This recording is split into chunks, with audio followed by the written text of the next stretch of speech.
Hey guys, Joe Burn here, and today we're going to talk about scap positioning and basically how to get into a good scap positioning when we're just normal in a stationary push-up or when we're getting more complex movements when we go up overhead.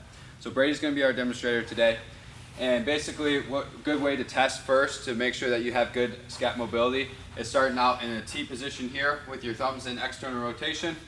And from here, if it's really good if you have a partner or if you do this against a wall, where you can kind of see, are your scaps locking into position or are your scaps winging out? So as you go here, is the scap coming away from your spine, kind of like what Brady's doing here, or is it staying locked into position? So if you find yourself and you feel that your scap is starting to wing in this position right here, something that you can do is find a wall at home and have your back against it. Knees can be slightly bent, about feet roughly 6 inches away from the wall. That's perfectly fine. And from there, what you want to do is if you feel your scap coming off, so like you feel that little bump against the wall, then you know that your scap needs to, that basically you need to get your scap into position. So something that you can start here by doing and thinking is one of three things. You can think of your shoulders, like if there's a rope on each side and there's pulling your shoulders apart. So then that way you're working here. Now another thing that you can do is you can think, like visually see your scaps basically kind of rotate and lock in to position towards you, like kind of like your spine. Or what you can do is kind of like shrug and kind of roll into it. So where you're going to shrug forward, going into neutral up here, and then you're just going to depress the shoulders down. And that should kind of feel locking in. So you can try those three different things for getting your scap into position. Once that you've got that mastered, the next thing that we want to do is then add a little bit of load. So then we're going to do like a wall push-up.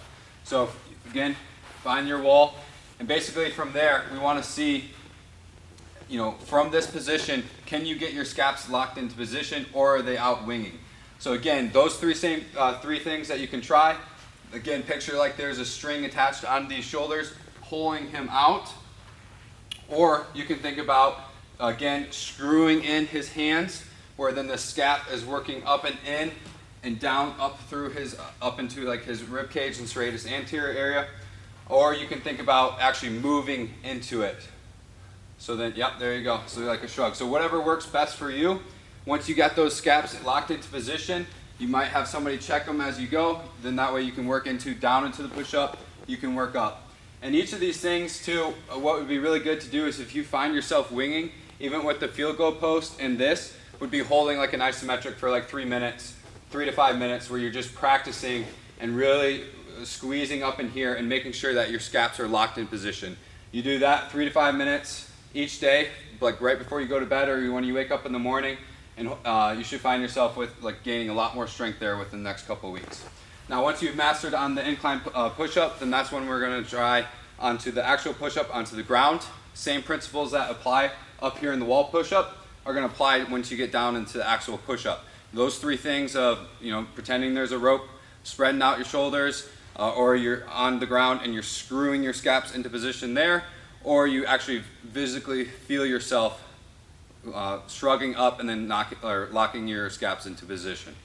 Now once you've been able to master that, then that's when we want to get into overhead movements. So now with overhead movements such as like a landmine press, what we want to make sure that we're doing is by pressing up, again, we don't want the scap to come out and winging. Rather, we want the scap to be able to rotate up into his rib cage and then work up towards here so that you feel more serratus anterior instead of like anterior shoulder or basically scap, feel like pushing out from there.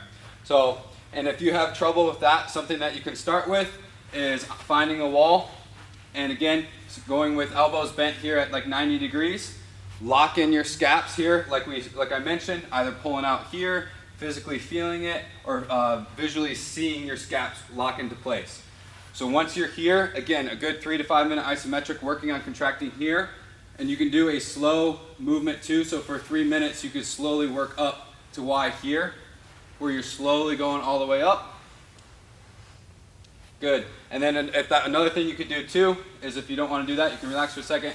You can get in that 90 position, and you can work on sliding all the way up, let's say for a range of like 10 seconds, where you're squeezing really hard here, as hard as you can, getting those scaps to be locked up into position.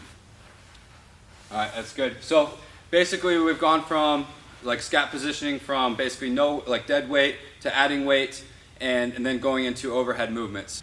So then from those 3 cues, I hope that you can take away, again, either the rope spreading you out, either the feel of shrugging up and depressing your shoulders back down into it, or visually seeing your scaps rotate and lock into place from there. So go ahead and give those 3 a try.